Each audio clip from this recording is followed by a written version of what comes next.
Bueno, muchas gracias. Bueno, llegamos a la última clase de mi parte, así que vamos a ir recapitulando algunas cosas e introduciendo. Hoy creo que va a ser un día de desigualdades, vamos a hablar mucho de desigualdades, tanto en mi parte como en la que sigue.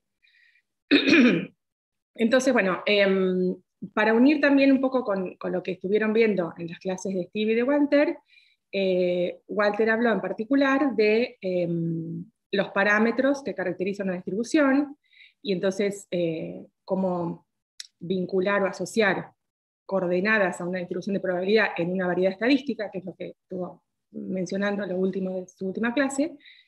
Y entonces las coordenadas, en esta idea de geometría informacional, son los parámetros de la distribución. En el caso de una distribución gaussiana o normal, multivariada, o sea, un vector en D-dimensional, con valores reales, los parámetros son el valor medio, que es un vector D-dimensional, así que tengo D parámetros, ¿sí? Y la llamada matriz de covarianza, que es lo que aparece, su inversa aparece acá en el exponente de la exponencial, ¿sí? Que es una matriz simétrica definida positiva, y la cantidad de elementos que contiene, entonces es D por D más 1 sobre 2. Así que esta es la variedad va a tener esta dimensión, justamente. Las coordenadas de la variedad estadística. Bien. Entonces agregué la distribución, ¿qué puede pasar? No, creo, perdón,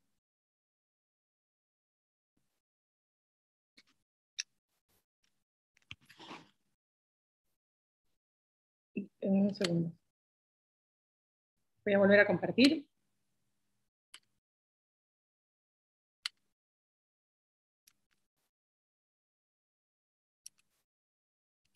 No estoy viendo yo la pantalla, por eso no puedo. No, ahora no se ve tampoco Ahí. acá. ¿Ahí? Ahí se ve. Ahí está, bien, y ahí puedo pasar. Perfecto. Se había quedado trabado algo. Bueno, entonces volvemos a la distribución que estaba mostrando, la distribución gaussiana, ¿sí? Y tenemos otras dos distribuciones multivariadas que las mencionó Steve. Estas distribuciones, la gaussiana, como mencionó él, es la ley de probabilidad que maximiza la entropía de Shannon con varianza fija, justamente digamos, covarianza fija. Si uno fija el valor para esta matriz de covarianza, la distribución que la maximiza, o sea, que corresponde a la máxima ignorancia, es la distribución normal, la distribución gaussiana. Si uno usa otro tipo de medida informacional, una forma generalizada del tipo de las de Rényi o de las de Salis, que involucran potencia, una potencia alfa de las probabilidades, en lugar de ser de la forma menos P logaritmo de P, es una forma potencial. En el caso de Rényi, el logaritmo de la suma de las distribuciones P a la alfa, suma o integral, en el caso continuo. Y para las entropías de Salis, involucra 1 menos la suma o integral de la distribución a la alfa. Bueno, y entonces en ese caso, las distribuciones que maximizan son de la forma conocida como student T o student R.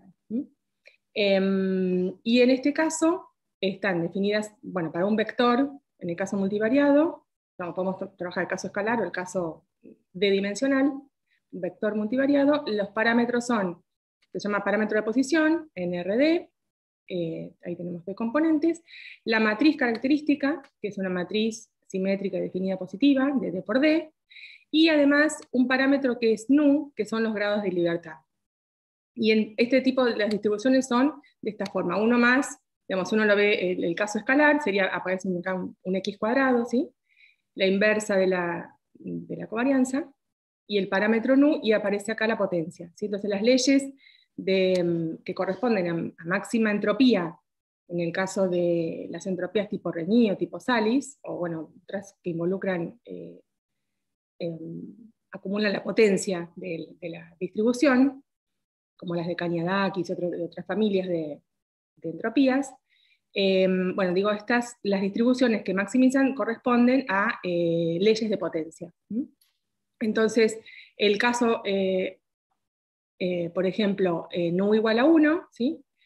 Acá está graficado, es la línea más oscura, acá está graficado la forma estándar, que es con media 0, y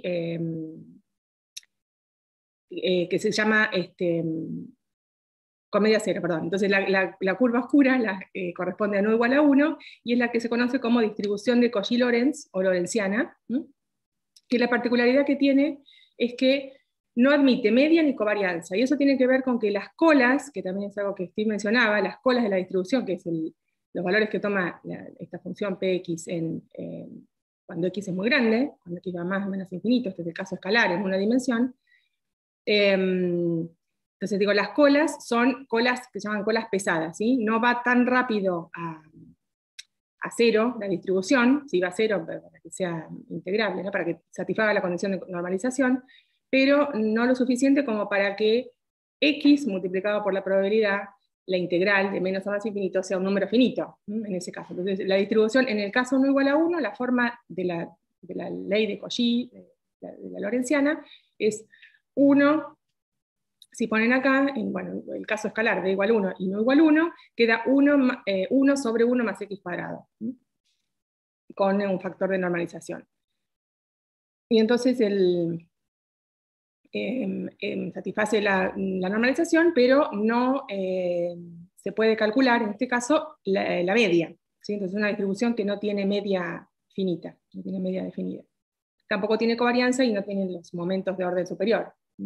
Entonces, en este caso, esta ley general, que es así tipo potencia, se puede ver que la media existe si los grados de libertad, o este nu, es mayor que 1, y en el caso de la covarianza, bueno, este es el valor, es un coeficiente por sigma, que es la matriz que aparece en la distribución, ¿sí? Y existe cuando nu es mayor que 2. Bueno, acá como mostraba en el gráfico, entonces la curva más oscura, la de más, el que tiene el valor máximo, el pico más bajo, ¿sí? Corresponde a no igual a 1, y hacia arriba, no igual a 3, 7, y en el límite en que no es muy grande, que el máximo de la distribución lo toma en 0, y vale 1 sobre raíz de 2pi. Lo que se ve es que a medida que el nu aumenta, las colas se van haciendo cada vez más achatadas, ¿sí? Pero el hecho de que no exista el segundo momento, la covarianza, cuando nu es 2, por ejemplo, indica que, bueno, que las colas caen, pero no tanto como para que tenga una varianza definida. Acá a la derecha, como había hecho en los otros ejemplos, está graficada la función de repartición, fx, ¿sí? Que acumula el valor de la probabilidad hasta de menos infinito hasta un x dado. En este caso, bueno, la oscura corresponde a no igual a 1, y la siguiente es 3, 7 y un valor muy grande de nu. A la derecha se muestra una representación de un caso para una distribución bidimensional, ¿sí? Cuando d es 2. Y el nu en este caso creo que era 3. Bien. Entonces, esta distribución T de student, ¿sí? Tiene, bueno, mencionaba la forma estándar, es con media 0 y covarianza dada por la identidad, ¿sí? Entonces cualquier variable se puede escribir en términos de la student estándar,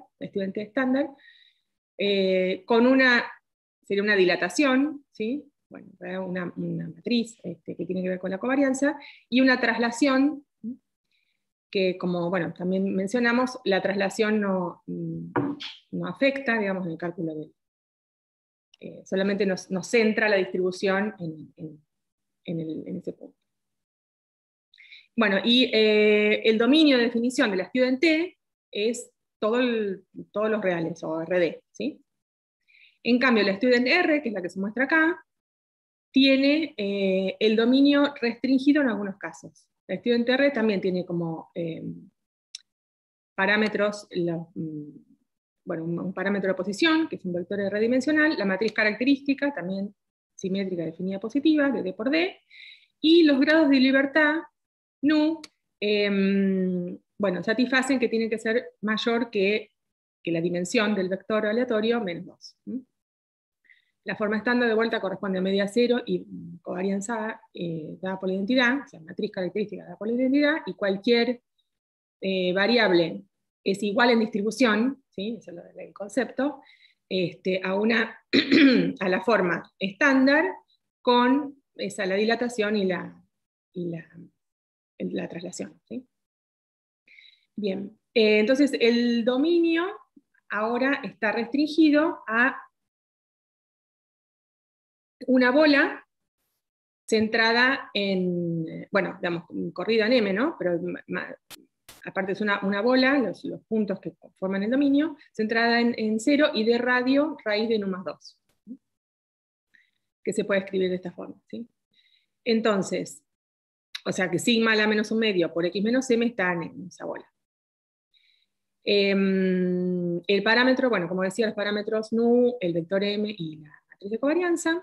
La ley también es una ley potencial, ¿sí? Si se fijan, tiene una forma similar a la anterior, pero en este caso, acá teníamos una suma, ¿sí? Ahora tenemos una resta, y entonces acá lo que hacemos es tener en cuenta que la distribución, la ley no puede tomar valores negativos, ¿sí? Una de las condiciones, uno de los axiomas para las leyes de distribución es que sean cantidades positivas, no negativas. Entonces este más, está indicado acá abajo, lo que nos dice es que tenemos que cortar, digamos, si el cantidad entre paréntesis se hace negativa, le asigno valor 0, ¿sí? Como si multiplicara por una heaviside en ese valor, ¿sí? Entonces el dominio de definición está restringido dependiendo, bueno, de la relación entre nu y d, ¿no? Acá se muestra un caso con unidimensional, una variable escalar, para distintos valores de parámetro nu, y entonces se ve que en algunos casos la distribución está definida en un intervalo, ¿sí? En un intervalo finito. Entonces, por ejemplo, esta es la ley, ¿sí? Y afuera vale 0. ¿Sí? En otro caso tenemos esta forma, la línea oscura, ¿sí? También tiene un corte, se llama cutoff, se llama esto, que es una de las características de las distribuciones que resultan como maximizadores de la entropía de Salis, por ejemplo, ¿sí? Que tiene lo que se llama un cutoff, es un corte a partir de valores de x, la variable, antes o después de los cuales la distribución es idénticamente nula, ¿sí? Y entonces la normalización, por ejemplo, se da entre estos valores, ¿sí? Bueno, acá se grafica la ley de la función de repartición, ¿sí? Y acá a la derecha tenemos un caso bidimensional. También con cutoff. Si ven acá en los perfiles de las marginales, se ve acá el cutoff, ¿sí? Y esta es la ley para este caso. Bueno, quería mencionar esa en particular, que fueron un agregado. Y entonces seguimos mencionando magnitudes características que vamos a calcular sobre las distribuciones de probabilidad. Entonces, como ya vieron en la definición de medidas informacionales, como por ejemplo la entropía, ahora ya habían empezado a ver entropías relativas, ¿sí? Aparecen, uno las puede expresar como valores medios, o promedios, o esperanzas de ciertas funciones, ¿sí? Entonces, para la esperanza de la variable x es, bueno, la integral de x pesado con la probabilidad, y eso, si la distribución es discreta, lo escribimos como una suma, termina siendo una suma, ¿sí? Y si la distribución es continua, como una integral. Es importante que la variable se dice integrable en el caso en que la esperanza del valor absoluto de la variable, ¿sí? Sea un valor finito. Y es importante para el cálculo de la esperanza de una variable que si yo hago una combinación, multiplico por, supongamos que tengo un vector en general aleatorio, por cada una de las variables que forman ese vector por una matriz de dimensiones adecuadas, digamos, y le sumo, le hago un corrimiento, entonces hago esta operación, ¿sí? El valor esperado lo puedo calcular haciendo la combinación del valor esperado de cada una de las variables, de esta forma. Entonces satisface la linealidad en el caso de la esperanza del valor medio. Y así podemos, bueno, definir valores de expectación de cualquier función medible. Si tenemos un vector aleatorio d-dimensional, una función de Rd en Rd', ¿sí? Decimos que es integrable si existe la esperanza de la función aplicada a la variable o al vector aleatorio, ¿sí? Y en términos de distribuciones discretas, nos va a quedar una suma de f de x por la probabilidad de que la variable tome el valor x, ¿sí? Sumado para todos los valores del alfabeto. Y en el caso de una distribución continua, será la integral, bueno, entonces formalmente es la integral respecto de la medida del EB, ¿no? Si quieren pueden pensar a la entropía de Shannon, por ejemplo. ¿Cómo sería? La función que aparece acá es menos el logaritmo de P. Entonces puede pensar como la esperanza de esa cantidad que es la entropía de Hartley, ¿sí? La entropía de Hartley. La entropía fundamental. Bien, y entonces uno puede definir en particular, dar a esta F una forma de potencia. Entonces uno puede definir lo que se llaman los momentos de la distribución, que es el valor de expectación de potencias de la variable, o si uno quiere trabajar centrando la distribución alrededor de la media, entonces la nueva distribución, la centrada, o sea, hago una traslación y la distribución centrada va a tener media cero. Entonces, en ese caso, se calculan los valores de expectación para lo que se llama la desviación, ¿sí? X respecto de su esperanza, de su media. Entonces, potencias acá, esto indica distintas potencias para cada variable que forma el vector aleatorio. Bien, entonces si pensamos en los momentos centrales, uno de los momentos centrales más relevantes, bueno, lo fuimos mencionando en los ejemplos, y tiene vínculo, además, con lo que decía la extremización de entropías de información, con covarianza fija, que nos da la ley de Gauss, o nos da las de Student, OR y demás. Bueno, entonces una de las cantidades relevantes es la matriz de covarianza, o varianza, o covarianza. Y se define como ese momento centrado de orden 2, que es el valor de expectación en el caso vectorial, vamos a poner x menos la media, que es un vector, por x menos la media traspuesta. Y entonces esto nos da lugar a una matriz, la matriz de covarianza es una matriz de D por D. Y vamos a ver algunas propiedades, algunas relaciones relevantes, útiles para toda esta área. En el caso escalar, ¿sí? Que tengo una sola dimensión, acá tengo x menos la media al cuadrado, ¿sí? Y eso es lo que se llama la varianza de la variable, sigma cuadrado. Y esto mide el ancho efectivo de la densidad. Entonces, por ejemplo, en el caso de la campana de Gauss, ¿sí? El ancho de la distribución, el ancho efectivo, se toma como la raíz de esta cantidad. Cuando consideramos dos vectores aleatorios, y esto es relevante cuando uno quiere estudiar variables o vectores aleatorias, y hablar de la independencia o no de las variables, ¿sí? Aleatorias, es relevante introducir entonces la covarianza entre las dos variables, entre los dos vectores. Y entonces la definición general es, para la covarianza entre dos vectores aleatorios D-dimensionales, perdón, D y D', no necesariamente la misma dimensión, ¿sí? Entonces va a ser una matriz de D por D', con elementos reales, ¿sí? Que va a estar dado por la esperanza de X menos, bueno, digamos, la desviación para X por la desviación para Y traspuesta, y con eso damos la matriz D por D por D', perdón.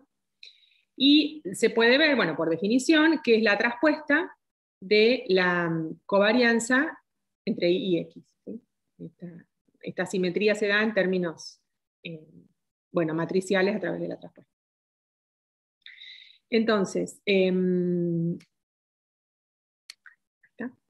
entonces los elementos, ¿cuáles son los elementos de esta matriz? Bueno, si yo considero la matriz de covarianza para una variable, para un vector, ¿sí? El vector tiene sus D componentes, ¿sí? Entonces, la matriz de covarianza va a ser una matriz de D por D. En la diagonal voy a tener la varianza de cada una de las variables que forman el vector, ¿sí? Y fuera de la diagonal, los elementos de la matriz de covarianza lo puedo pensar como la covarianza entre dos variables escalares, la variable xy y la variable xj dentro del vector x. Bueno, definido de esta forma, donde ahora esto es escalar, ¿sí? Entonces por eso no aparece la traspuesta. Y se verifica, bueno, una de las relaciones, porque dije que hoy íbamos a hablar mucho de desigualdades, una de las relaciones que se verifica, se puede demostrar fácilmente, es que la covarianza entre dos variables x y xj de un vector de probabilidad, valor absoluto al cuadrado, es menor o igual que el producto de las varianzas, de las dispersiones o desviación cuadrática media de cada una de las variables. Bien, entonces vamos a ver la relación, como mencionaba, la relación entre independencia estadística de las variables y las covarianzas, la matriz de covarianza. Entonces, por un lado, vamos a considerar, si tengo dos vectores aleatorios, x e y, integrables, o sea, el valor de expectación de la norma, del módulo de cada uno de estos es finito.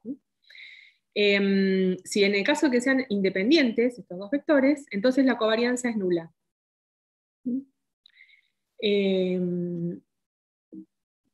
Esta cantidad, ¿sí? En el caso de que tenga dos vectores estadísticamente independientes, esta covarianza es nula. Bueno, hay que tener cuidado que en general la recíproca no vale. Entonces, bueno, como decía, para dos vectores independientes, lo que se tiene es que la esperanza de x por y traspuesto, bueno, suponiendo que los tengo centrados, pero eso es solo un corrimiento, se puede calcular porque, ya que digamos, las variables son independientes, se factoriza, como vimos ya en la ley de distribución, así que se puede calcular la esperanza del producto como el producto de las esperanzas. Y eso lleva a que la covarianza entre x e y sea 0. Y si tomo un vector aleatorio x determinado, integrable, tal que sus componentes son independientes, entonces resulta que la matriz de covarianza de ese vector, ¿sí? Es una matriz diagonal. Entonces, bueno, acá pasamos por la prueba para que se convenzan, y si no, lo pueden hacer como ejercicio. Vamos a suponer, para la demostración así sencilla, el caso de dos variables aleatorias escalonadas, ¿sí? O sea, que toman valores, x toma valores discretas, está discretizado de esta forma, valores xj en cada intervalo a j. O sea, pongo el indicador, la función indicatriz, ¿sí? Que corresponde al intervalo a sub j. ¿Sí? Ahí la variable x toma el valor xj. Entonces, la variable toma, bueno, se dice es una variable escalonada. Lo mismo para la variable i, ¿sí? Vamos a suponer esto es unidimensional, como para hacer la demostración más sencilla. Bueno, toma ciertos valores i en i sub k en cada intervalo b sub k. Entonces, con AJ voy a indicar el evento, el hecho de que la variable X toma el valor XJ, y con BK voy a indicar que la variable Y toma el valor IK. Entonces, si supongo, como hipótesis, que son independientes, ¿sí? Entonces, ¿qué tengo?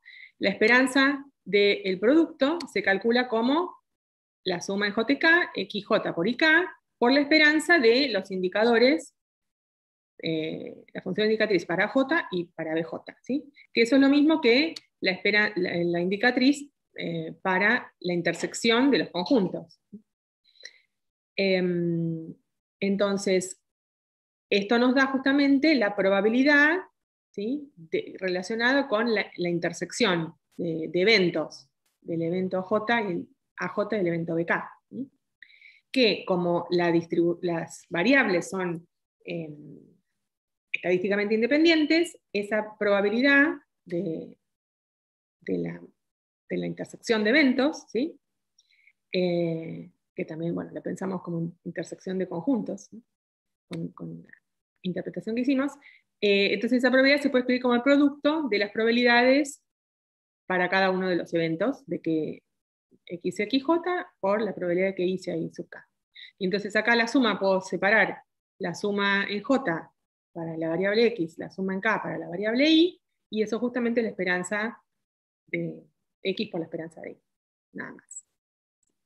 Esto, bueno, todos estos pasos se pueden extender a una variable aleatoria, no necesariamente escalonada, general, ¿sí?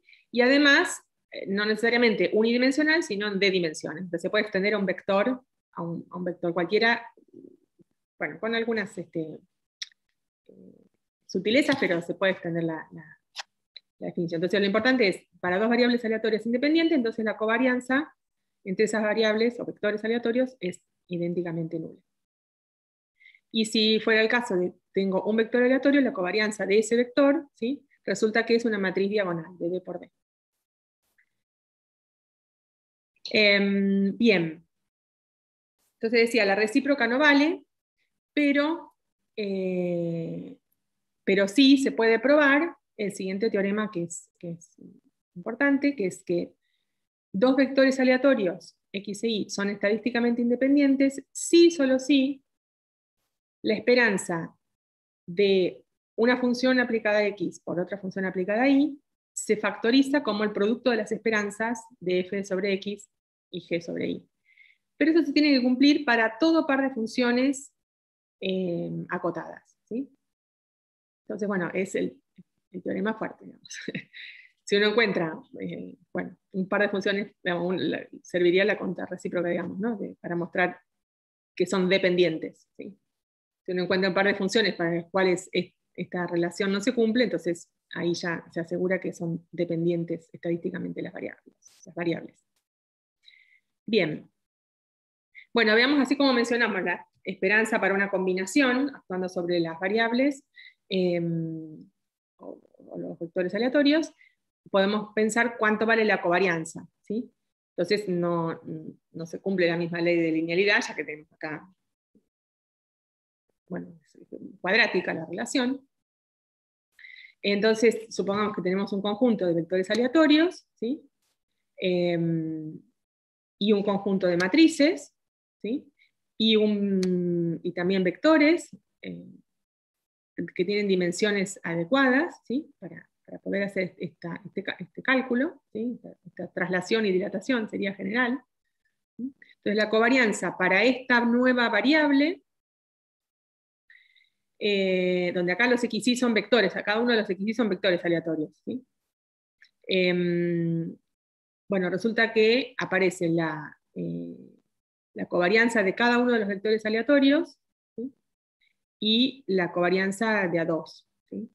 Multiplicados por las matrices A.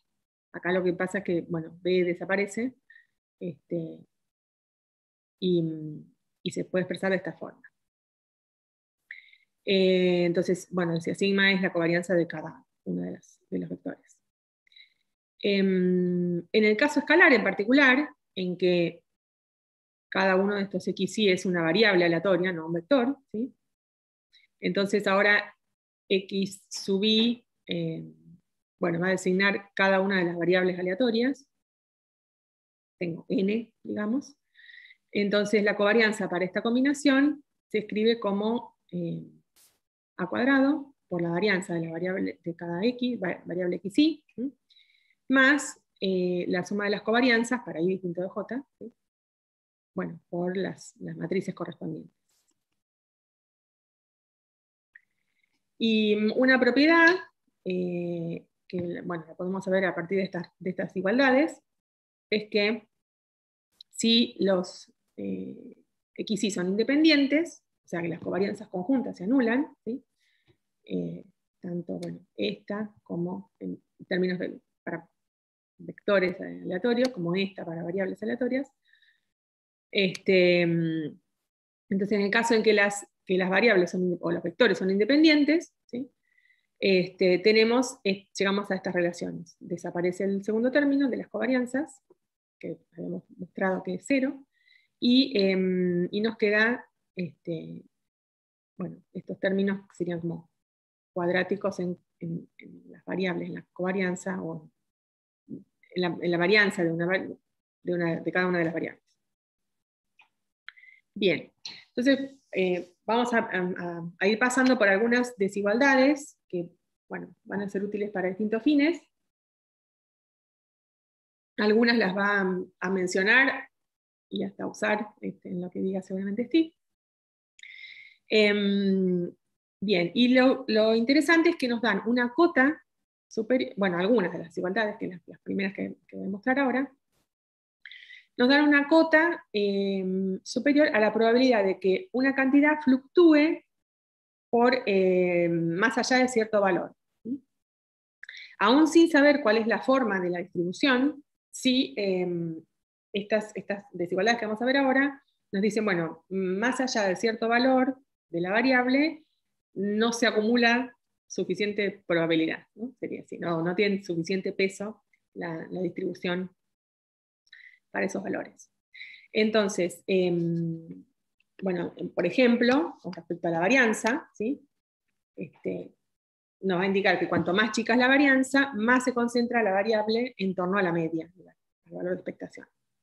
Estas desigualdades que voy a mostrar ahora dan cotas en general débiles, no tienen una gran potencia así como predictiva. Si uno hace el cálculo para alguna distribución particular, por ejemplo la gaussiana, se va a ver que, bueno, que uno de los lados de la desigualdad está bastante lejos del valor que da la cota, pero así todo, digamos, son útiles. Y bueno, lo interesante es eso, que establecen un tope, digamos. Entonces, un tipo de desigualdad muy importante es son las desigualdades de Chebyshev. Si tenemos en general para un vector aleatorio d-dimensional y una función DRD a valores reales positivos. Bueno, todo esto, a lo último, si llego, tengo preparado para comentar sobre distribuciones para variables complejas. ¿Sí? Pero bueno, hasta ahora todo es en los reales o en los naturales, en el caso de variables discretas, algunos ejemplos que vimos. Pero bueno, si tenemos una función definida de RD en los reales positivos, ¿sí? Integrable, entonces, para cualquier número A positivo, ¿sí?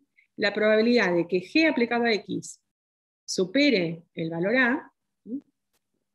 Supere o sea igual a A, está acotado por la esperanza de G de X dividido A. Y la demostración, bueno, la vemos rápidamente, vamos a llamar D sub A todos los puntos o los elementos del soporte de la distribución, tales que G de X supera A. Entonces, obviamente, este conjunto está incluido en el alfabeto, en el dominio de la distribución. ¿Sí? Bueno, lo que queremos ver es que que la probabilidad de que X caiga en esa región justamente sea chica, ¿no? Estamos contando todos los puntos tales que G de X supera ese valor umbral A. Entonces, como G es no negativa, porque está definida sobre R+, ¿sí? La esperanza de G se puede calcular como la integral bueno, la esperanza de G de X se calcula como, por definición, como la integral sobre todo el dominio de definición de G pesado con la ley Px que corresponde. Y eso es mayor o igual, dado que D está incluido en X, ¿sí?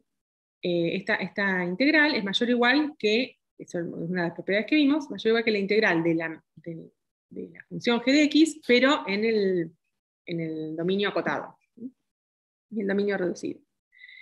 A su vez, como estoy en esta región, G de X es mayor que A, ¿sí? Uso esa relación, mayor o igual que A, ¿sí? Y esto no es más que A por la probabilidad de que X esté en D. Entonces, bueno, ya probamos, ¿sí? La probabilidad de que X esté en D, o sea, o el evento X esté en D, corresponde a todos los puntos tales que G de X es mayor o igual que A. Así que queda acá probado la desigualdad. Bueno, y tenemos la desigualdad de Bienemey-Chebyshev, que nos dice en particular, digamos, es un corolario de la anterior. Si tenemos un vector aleatorio tridimensional con media y covarianza, o sea, tienen que estar definidas la media y la covarianza, entonces para cualquier epsilon positivo se cumple que la probabilidad de que la variable dilatada, trasladada y dilatada, ¿sí? la norma 2, sea mayor, supere un valor epsilon, está acotado por D sobre epsilon cuadrado. Y esto se puede probar a partir de la desigualdad de Chebyshev en el caso de aplicarlo a esta cantidad, ¿sí? Y tomando como G el módulo cuadrado. Y bueno, definiendo que A, en el caso anterior, que A sea epsilon cuadrado. Otra desigualdad que vamos a mencionar, que seguramente también la mencionará Steve, es la desigualdad de Markov, y tiene la forma siguiente: para un vector aleatorio y un phi, siendo phi una función no decreciente positiva, no negativa y no decreciente, ¿sí? Tal que phi de la norma de X sea integrable, entonces para cualquier epsilon positivo, tal que phi en epsilon es distinto de 0, resulta que la probabilidad de que la norma de X supere epsilon está acotada por la media de phi de la norma de X dividido phi de epsilon. Entonces también, digamos, todas estas desigualdades que vimos nos hablan de que la probabilidad de superar cierto umbral, ¿sí? De que esta cantidad supere epsilon o que esta cantidad supere epsilon, ¿sí? Está acotada, menor o igual, ¿sí? En ambos casos la desigualdad, por una cantidad que puedo calcular, bueno, o por un número que tiene que ver con la dimensión del vector y con el epsilon, con el tope que puse acá, el umbral que puse, ¿sí? O bueno, para una función phi bastante general, bueno, acotado por este valor. ¿Sí? Bueno, un caso especialmente útil es el caso de las funciones convexas y su relación con la media de un vector. O sea, la aplicación de una función convexa a la media de un vector. También lo vieron en la clase de Steve cuando mencionó la función menos p logaritmo de p que es cóncava, ¿sí? Entonces, bueno, p logaritmo de p es convexa. Entonces pasamos por la definición de función convexa y hablamos de la media de un vector. ¿Qué relaciones se cumplen en este caso? Entonces, una función convexa, ¿cómo la definimos? Es una función de un conjunto X, incluido en RD, ¿sí? En R, donde X es un convexo, y le decimos que la función es convexa si para cualquier par de números o vectores, pi1 y pi2, que suman 1, o sea, pi1 y están entre 0 y 1, o sea, pi1 está entre 0 y 1, y pi2 es 1 menos pi1, o sea que los números suman 1, y además cada uno de ellos está entre 0 y 1, ¿sí? O sea, va a ser un peso para las variables, ¿sí? Bueno, y x1 y x2 son d-dimensionales, entonces la función phi es convexa si se cumple lo siguiente, que phi de este peso, digamos, de las variables pesadas con pi1 y pi2 respectivamente, ¿sí? Es menor o igual que esta combinación, ¿sí? Pi por phi en xi1 más pi2 por phi en xi2. Acá tenemos, vamos a mostrar en un dibujito, ¿sí? Tenemos una función phi convexa, ¿sí? Dos valores x1 y x2, tomamos dos numeritos, bueno, acá en el gráfico se llama a, uno de los pesos, y el otro será 1 menos a, ¿sí? Entonces la combinación a por x1 más 1 menos a por x2 es este número. Si yo evalúo la función en este punto, ¿sí? Vemos, se puede probar que está por debajo de la relación a por phi en 1 más 1 menos a por phi en 2.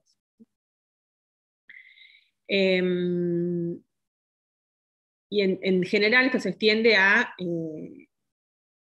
más términos, ¿sí? No solamente 2, pero con la condición de que todos los pi sub i sean, o sea, un conjunto xi de números, numerable, ¿sí? De elementos que están en x, y un conjunto de números pi sub i reales positivos y que además sumen 1. Entonces tenemos esta relación general que bueno, nos sirve también para comparar la entropía y demás. Porque bueno, acá en phi yo podría poner, si pongo menos p logaritmo de p, como forma de la función, es cóncava, ¿sí? Entonces se satisface la desigualdad en el sentido contrario. Bueno, un caso especial, por supuesto, es que la función phi sea dos veces diferenciable, entonces esto se traduce en que existe la matriz hessiana y es una matriz simétrica no negativa. Y además podemos agregar que se dice que phi es estrictamente convexa si la desigualdad es estricta. Entonces, bueno, como decía el ejemplo, x logaritmo de x, ¿sí? Es una función convexa para todo x mayor que 0. Y entonces una de las desigualdades también más importantes e interesantes en este ámbito es la desigualdad de Jensen. Tenemos un vector aleatorio, integrable, o sea, la esperanza del módulo de x existe, finito, definido sobre una región de RD, ¿sí?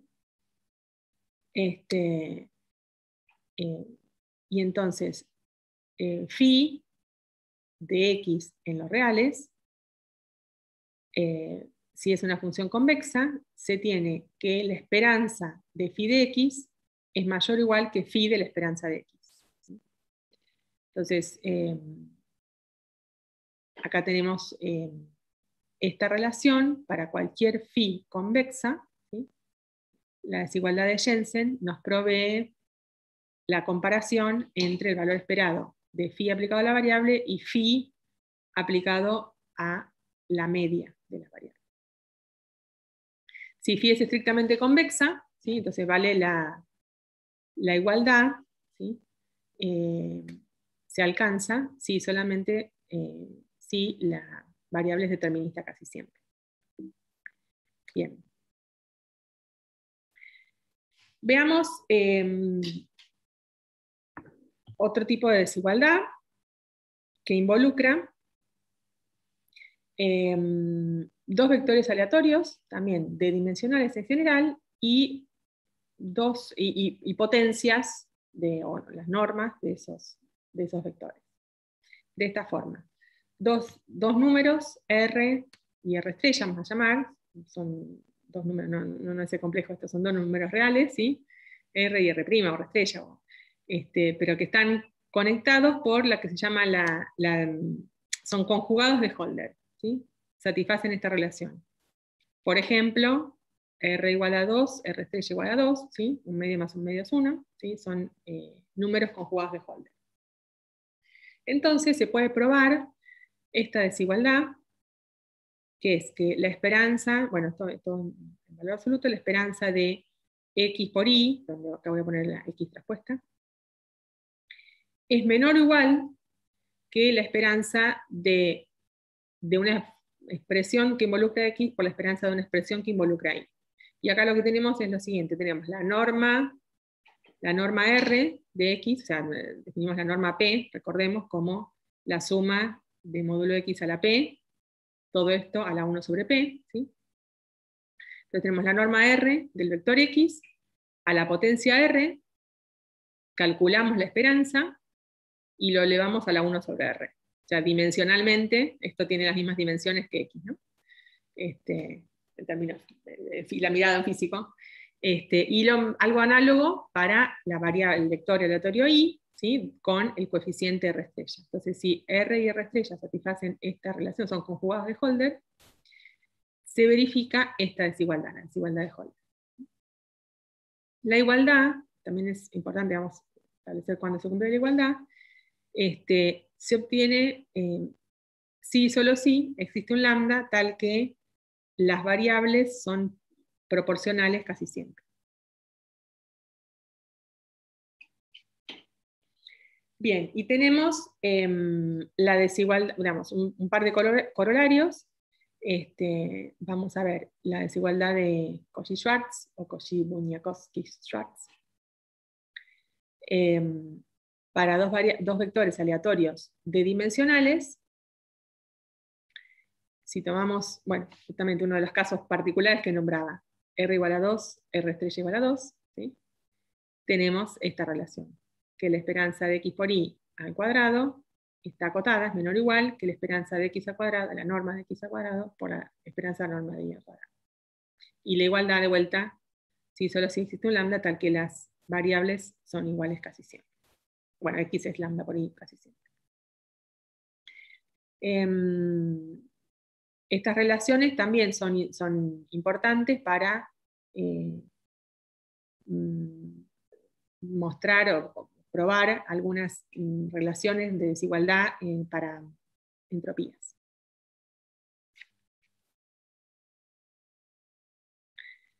Y otro corolario, que también tiene que ver con algo que mencionó Steve, y que creo que también estuvo en la charla en Discord, es que para un vector aleatorio X de dimensional, entonces la relación, digamos, si uno calcula el valor de expectación de la norma S de X a la S, elevado ese número a la potencia 1 sobre S, esa cantidad crece con S. Entonces, si uno esto lo puede después llevar a las entropías tipo Renil o Salis, las entropías donde aparecen potencias de la distribución, y usar esta relación. Bien. Bueno, acá falta el título, que es funciones generadoras, o funciones características. Entonces vamos a ir ahora entonces a este otro tema, que es que, bueno, como ya hemos dicho y hemos recordado, ¿verdad? Cuando tenemos un vector aleatorio o una variable aleatoria, queda completamente definido por la medida de probabilidad P, o, bueno, por lo que se llama medida de imagen Px, o también a través de la función de repartición. También esa es una propiedad importante. La función de repartición Fx define cuál es la distribución del vector.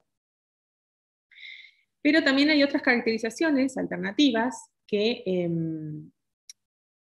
son a través de funciones particulares que se llaman funciones generatrices o funciones generadoras de la medida de probabilidad. Y se dan como valor de expectación, ya venimos hablando de valor de expectación, de ciertas funciones de la variable aleatoria, ya sea en el caso discreto, en el caso continuo, escalar o vectorial. Y en estas funciones aparecen parámetros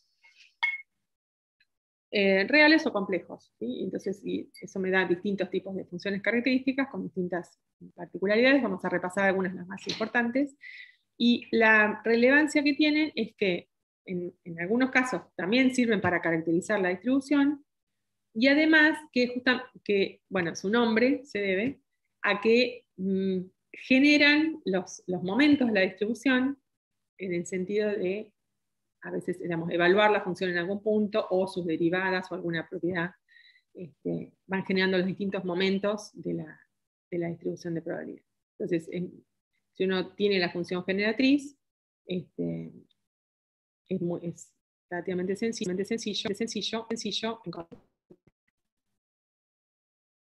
Bueno, entonces vamos a ver algunas, a mencionar algunas o recordar para los que la han visto y lo tienen más fresco. Una de las que mencionamos es la función generadora de probabilidad. Estos en general se usan las siglas por comodidad, las siglas en inglés, la Probability Generating Function, o también se conoce como función generadora de momentos factoriales, que no los definí, pero bueno, involucran factores, digamos, potencias, pero en el sentido factorial. Entonces, supongamos tenemos un vector aleatorio tridimensional, ¿sí? Escribimos así como está, bueno, vector columna, vector fila traspuesto, tridimensional sobre un subconjunto de RD. La función generadora de probabilidad se define de esta forma. Para un vector complejo, de elementos complejos, dimensión D, se toma z, cada zi a la xi, ¿sí? Y se multiplica de 1 a d. El valor de expectación va a ser una función, bueno, asociada obviamente a la variable x, o al vector de probabilidad x, vector aleatorio x, perdón, y va a ser una función, bueno, en los complejos, sobre los complejos, ¿sí? Sobre vectores d-dimensionales complejos, y z es la variable de esta función. Entonces, veamos lo siguiente, algunas características y cómo nos sirve para generar justamente lo que mencionaba, la probabilidad o algunos momentos de la distribución. Entonces, en particular vamos a suponer el caso en que el alfabeto son números naturales, ¿sí? Entonces, cualquier vector, para cualquier vector x, ¿sí? De dimensional, que tiene elementos en los naturales, y además tal que la suma es cierto valor k, ¿sí? Resulta que la derivada késima de esta función generadora respecto de los z tantas veces como estos x que estoy poniendo acá, ¿sí? Donde estos x suman k, o sea, tengo en total las k derivadas con algún factor, esto evaluado en z igual a 0, se puede probar que da la ley de distribución, ¿sí? La probabilidad de que x tome, bueno, este valor determinado. Entonces, digamos, que la probabilidad de que, acá, ¿no? de que x sea, de que la variable o el vector aleatorio tome el valor x. Entonces, la función gx, la función generadora de probabilidad, justamente con estas derivadas genera la probabilidad. Entonces, al igual que px, caracteriza completamente el vector aleatorio. Así que al vector aleatorio lo puedo identificar con su ley px, ¿sí? O con su función de repartición, o con esta función característica generadora de probabilidad. Y lo que tiene es que facilita cálculos en el caso de hacer ciertas combinaciones lineales de vectores aleatorios independientes y de sus marginales. Por ejemplo, se prueba que si las variables son independientes, la función generadora de la suma de dos variables, ¿sí?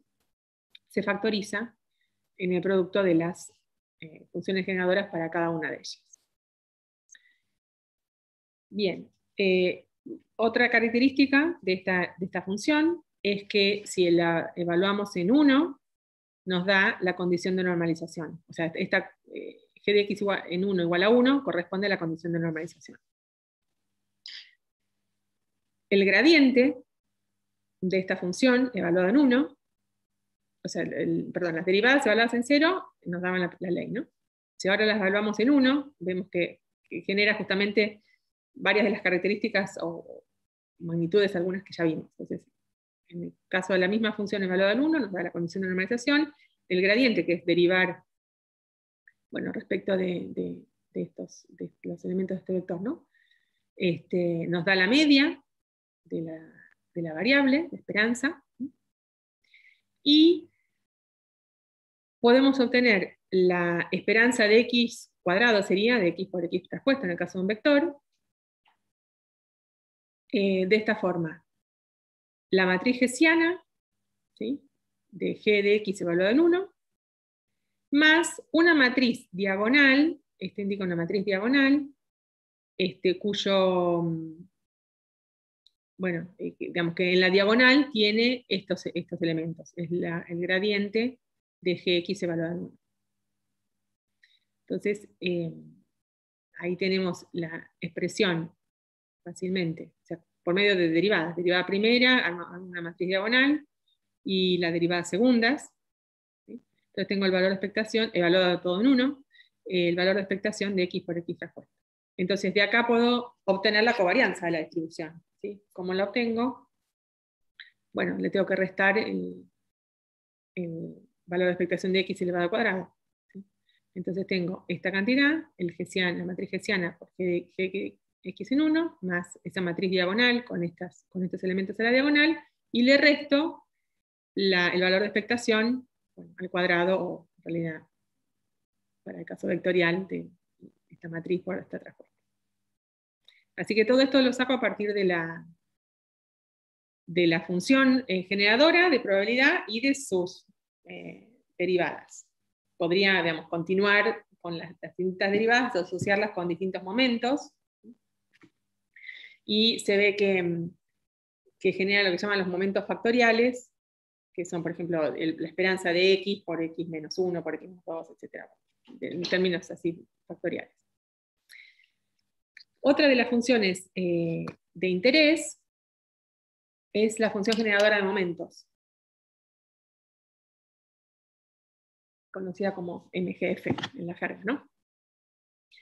Para un vector d-dimensional, aleatorio, se define de esta forma: como la esperanza, la matriz M, para la variable x, en función de z, que es un vector complejo d-dimensional, la esperanza de la exponencial de z traspuesto por x.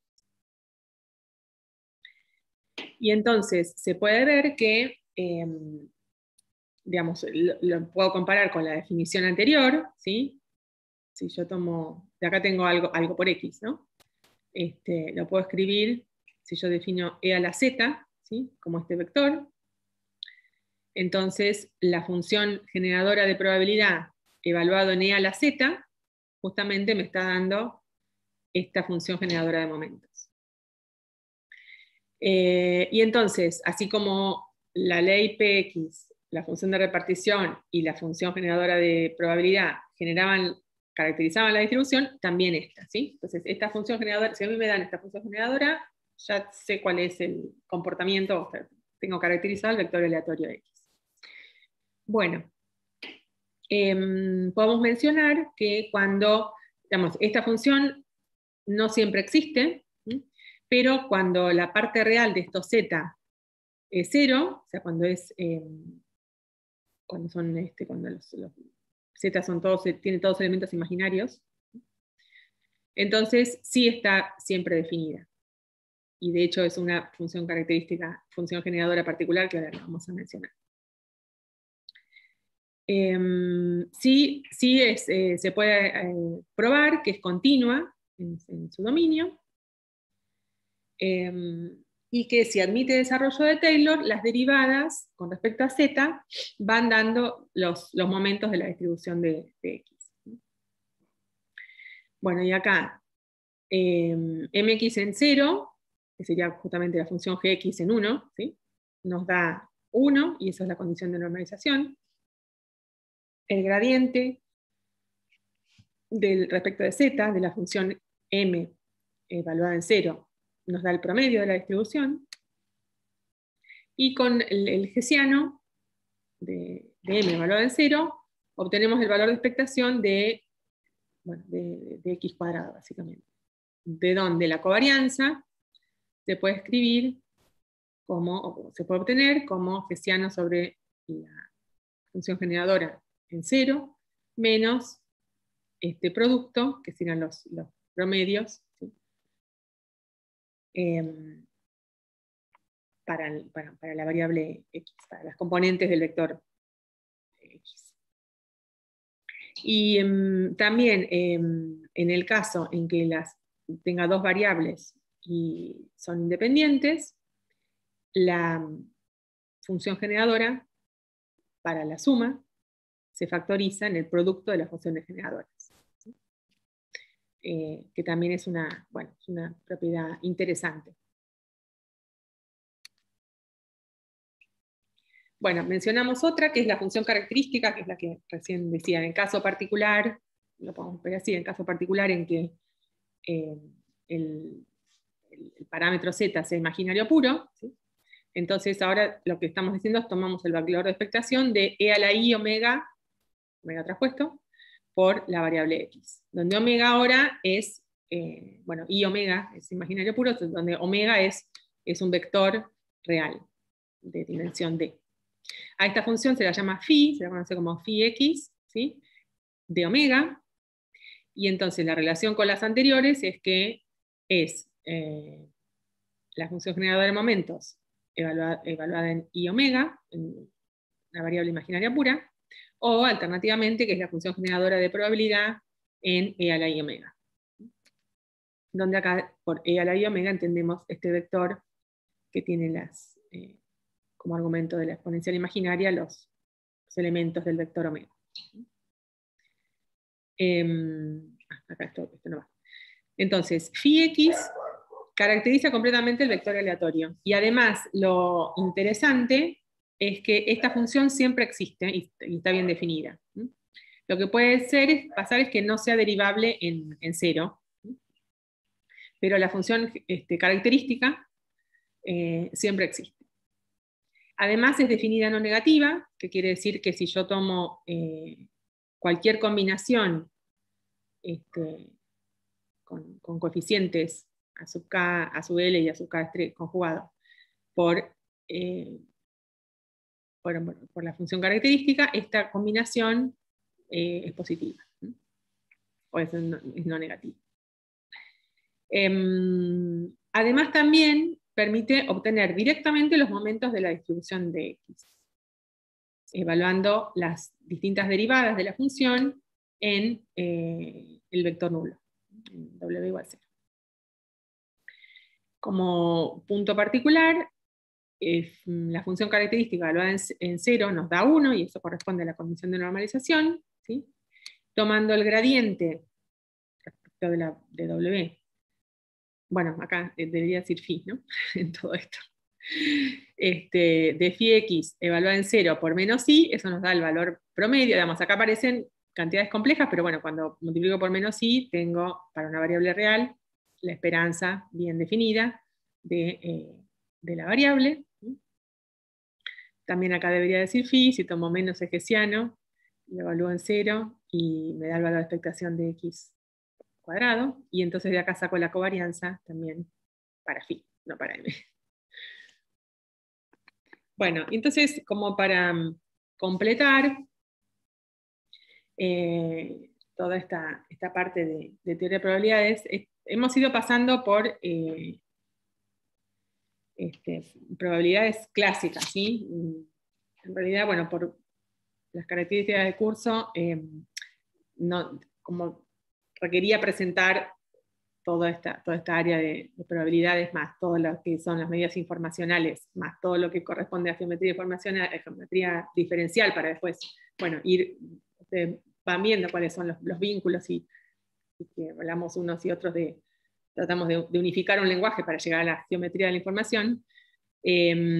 Bueno, requiere un desarrollo desde estas tres patas, y lo fuimos presentando en el caso clásico. Entonces, para distribuciones sistemas cuánticos, que era una de las ideas que teníamos, pero bueno, se necesita por ahí introducir más elementos, que bueno, dadas las características del curso, para el que le interese, digamos, podemos por ahí facilitarle material o contactarnos para ver cómo se aplica todo esto en sistemas cuánticos. Y en particular, por ahí lo que les puede resultar de interés es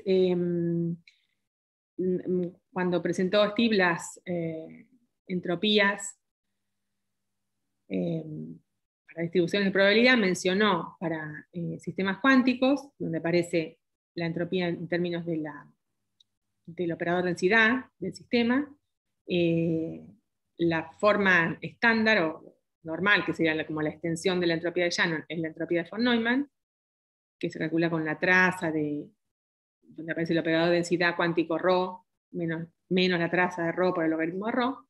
Esa forma se puede extender, se puede generalizar con la idea de Salicru, digamos, de abarcar una familia muy amplia de entropías para sistemas cuánticos. Les podemos dejar, si quieren, una publicación reciente donde hicimos todo un análisis de la definición, propiedades, características de la versión cuántica de las entropías de Salicru. Y bueno, digamos, eso nos permite después hablar de entropías relativas para sistemas cuánticos y demás. Pero bueno, sería como la segunda parte de este curso, quizás, para otra ESI. Pero bueno, vamos dejando los elementos, y bueno, por supuesto que para el caso de sistemas cuánticos requiere otro tratamiento, pero las ideas están puestas acá. Bueno, hablaba del caso cuántico y digamos, una de las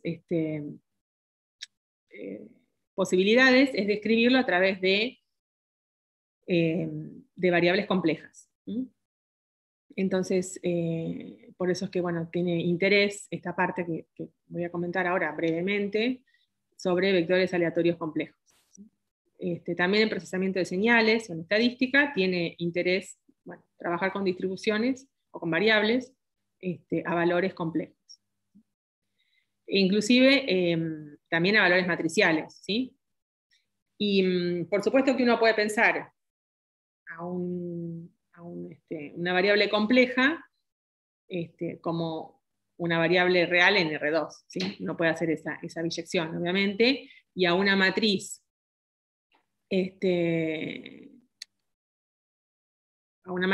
digamos, con elementos reales en general, como puede hacer una biyección en un espacio o en un vector real que tenga dimensión d por d', si la matriz es de d por d', ¿sí?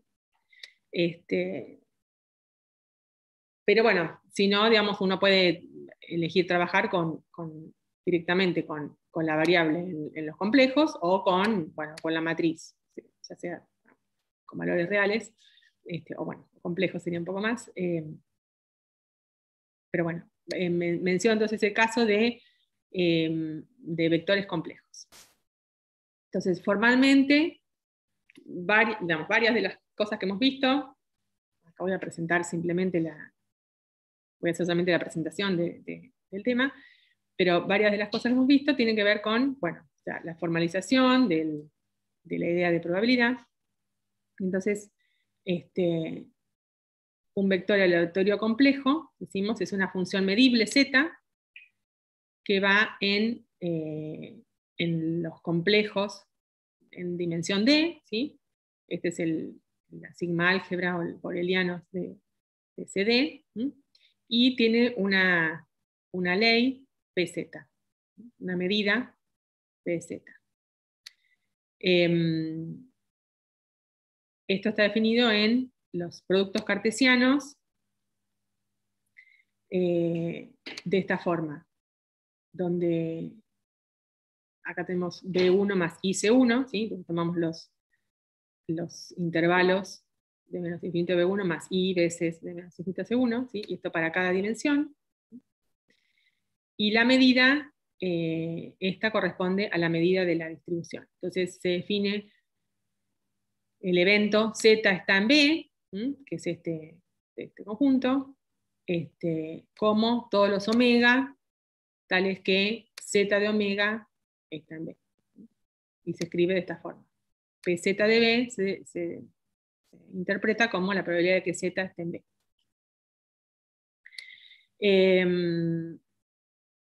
Y entonces podemos pensarlo al vector aleatorio complejo con su parte real y su parte imaginaria. O sea, entonces acá es donde hacíamos la biyección con R2, ¿sí? X e Y serían vectores aleatorios d-dimensionales, ¿sí? Los puedo acomodar en un vector columna, en realidad de dimensión 2D, ¿no? Que lo voy a llamar Z tilde, ¿sí? Y la medida de probabilidad, PZ, o PZ tilde, con esta biyección, la puedo también pensar como la probabilidad para X y para Y, ¿sí? Probabilidad conjunta de estas dos variables. Entonces, en este caso, cuando trabajo con variables complejas, se define la matriz de covarianza y una matriz que se llama de pseudo-covarianza, de la siguiente forma. Donde, digamos, vamos a tomar el traspuesto conjugado de la variable, por un lado, y el traspuesto solamente por el otro, ¿sí? En el caso de la covarianza, se va a calcular como el valor de expectación de z menos la media de z por z menos la media de z traspuesto conjugado. Y la pseudocovarianza se va a calcular, como el valor de expectación de z menos la media por z menos la media traspuesto solamente. Y se puede ver que entre estas dos matrices ahora de covarianza, tengo todos los elementos relevantes que van a ser la media de X, la media de Y, la covarianza para X, la covarianza para Y, y la covarianza conjunta de X e Y. Porque si tomo una de estas solas, no me aparecen todas esas cantidades relevantes, ¿sí? Tomando las dos, ya tengo todo. Entonces, vamos a ver un ejemplo. Bueno, el más típico, la distribución gaussiana multivariada y compleja, ¿sí? En dimensión D, o sea, el dominio va a ser C a la D. Los parámetros van a ser un vector M d-dimensional y con sus componentes complejas, y la matriz una matriz sigma, ¿sí? Y una matriz sigma tilde. Y entonces, en el caso general, vamos a mencionar un caso particular, que es el caso circular, se escribe de esta forma. Tengo acá Z menos M daga, y la matriz está típica sigma, o sea que la matriz de covarianza inversa. ¿Sí? Y en un caso más general, puedo descomponer estas partes P y R con combinaciones de las matrices que hacen de parámetros de esta distribución, ¿sí? Y bueno, expresar esta variable, ¿sí? De esta forma, y acá me queda la ley. Y la función característica, que la puse acá, en las anteriores no la había puesto porque todavía no habíamos introducido, pero la puse acá, la función característica, cuál es la forma de la distribución, en un caso general y en el caso. Entonces vemos que depende de omega, ¿sí? De la matriz sigma, acá de la parte real de esta combinación, ¿sí? O de esta, donde aparece la media. Y entonces, interesante es con derivadas de esta función, de vuelta puedo probar que con las distintas derivadas evaluadas en algún punto, voy generando la media, la covarianza, en este caso la pseudocovarianza también, etcétera, etcétera. Entonces puedo trabajar directamente con esta función de omega para referirme en lugar, digamos, de tener esta función y tener que calcular la expectación ahí. Bueno, quería bueno, ya, digamos, mi parte estaría más o menos completada con los objetivos que nos pusimos para este curso en la ESI. Y quería solamente, para unir lo que hemos ido contando, y todavía queda una clase de Steve hoy y otra de Walter mañana, para cerrar, quería, bueno, presentarles un dibujito de Amari, que es que lo hemos mencionado tanto. Entonces, en una de sus charlas, esto es robado pero con permiso, porque está publicado, y en algún caso me facilitó su presentación, así que no estoy cometiendo ningún delito, digamos, de mostrar esto. La idea es, bueno, esto, ¿qué es lo que hay atrás de la geometría de la información? ¿Cuál es la base de la geometría de la información? Un conjunto, una variedad estadística formada por el conjunto de distribuciones. Por ejemplo, si la distribución es una gaussiana, depende de X, pero además depende de, en el caso escalar, de dos parámetros, la media y la varianza, ¿sí? Esta es la ley. Entonces, yo pienso ahora a la variedad estadística como formada por puntos que en cada X, bueno, están también caracterizados por estos dos parámetros, mu y sigma, ¿sí? Entonces, esta es la variedad, y a cada punto yo lo puedo vincular con, bueno, con sus coordenadas. Digamos, cada punto es una distribución, una gaussiana en particular, ¿sí? Acá, digamos, caracterizado por sigma y por mu. Sigma positivo y mu de menos a más infinito, ¿sí? Entonces, mu y sigma, este par, son las coordenadas de esta distribución. Y bueno, solamente para mostrarles, acá está Amari. Esto es cuando organizó hace unos años bueno, una conferencia allá en Japón, que bien nos gustaría estar a todos allá, o por lo menos ir a visitar. Ese evento fue coorganizado con Constantino Salis, que es justamente el que propuso la forma de entropía de Salis, que es un físico greco-argentino-brasileño. Bueno, nacido en Grecia, se estudió acá en la Argentina y bueno, vive permanente en Brasil. Y bueno, en esta oportunidad, bueno, me resulta interesante comentarlo, que se realizó el evento en la ciudad de Nara, en la Universidad de Mujeres de Nara, que es una universidad que se creó, bueno, hace muchos años, ya varias décadas, si no recuerdo mal, era a principios del siglo pasado, o por ahí, con la idea de justamente ofrecer una posibilidad de estudios superiores a las mujeres.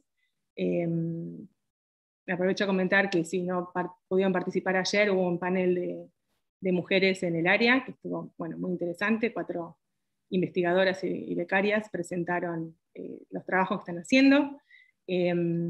Y justamente me llamó la atención que una de ellas está con una propuesta digamos, comentó, si no entendí mal, que pensaba hacer el doctorado, y una de las posibilidades era ir a estudiar a Japón. Bueno, y digamos, y como comentario anecdótico de este evento, había físicos, había matemáticos, había, bueno, estadísticos, y la mayoría de la gente obviamente de Japón, y gente que no era de Japón, en un encuentro había un grupito de Argentina y brasileños que nos entendíamos perfectamente en portuñol comparado con el idioma local, ¿no? Pero bueno, fue muy interesante. Entonces, una de las cosas que contó a María era, digamos, cuál era la proyección, digamos, de esta área, a partir de interpretar a las distribuciones de probabilidad como una variedad, como un manifold, ¿sí?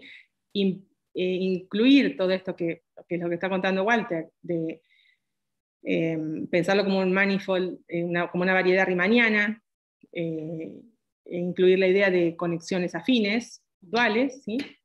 Esto tiene aplicación en las ciencias de la información, en teoría de sistemas, en estadística, en combinatoria, en matemática, por supuesto, en la teoría de información misma, en redes neuronales, en física, en inteligencia artificial, bueno, en muy diversas áreas.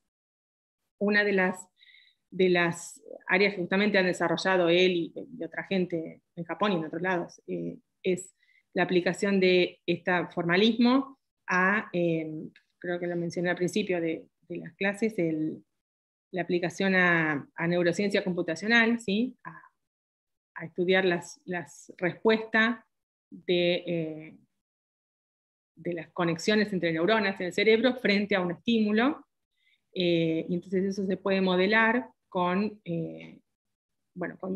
distribuciones de probabilidad, digamos, de las conexiones y demás, con umbrales y otras cosas. Uno puede agregarle, puede complejizarlo a medida que va avanzando y va entendiendo, y justamente este formalismo es muy útil en ese aspecto,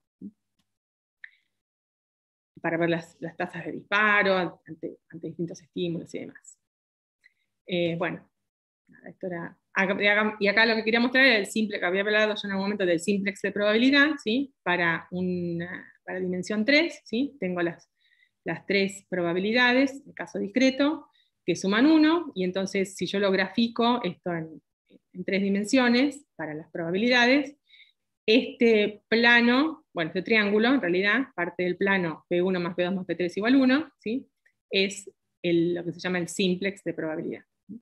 Y ese se va a hacer el manifold, en este caso, la variedad estadística, porque bueno, las probabilidades van a caer ahí, acá en estos puntos, ¿no? Bueno, y con esto, bueno, digamos, divergencia es otra de las cantidades relevantes, porque las divergencias tienen que ver con comparar distribuciones cercanas, en realidad en algún punto y un punto cercano, y aparece, como ya también vieron con Walter, que también les fue adelantando, aparece acá los elementos de la métrica, ¿sí?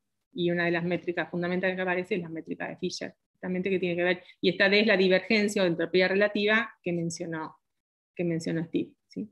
Y eso nos permite comparar o discriminar, también se llaman medidas de discriminación, o discernir entre 2 puntos de la variedad, que 2 puntos de la variedad lo pensamos como 2 distribuciones con parámetros próximos, ¿sí? Y bueno, pero cuán próximos y cómo medimos y cómo los comparamos.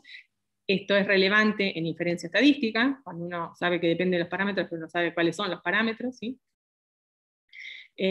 Así que bueno, hasta la medida de Fisher, que es la que aparece. Entonces, hasta aquí estaríamos con la clase de hoy. Si quieren, podemos cortar.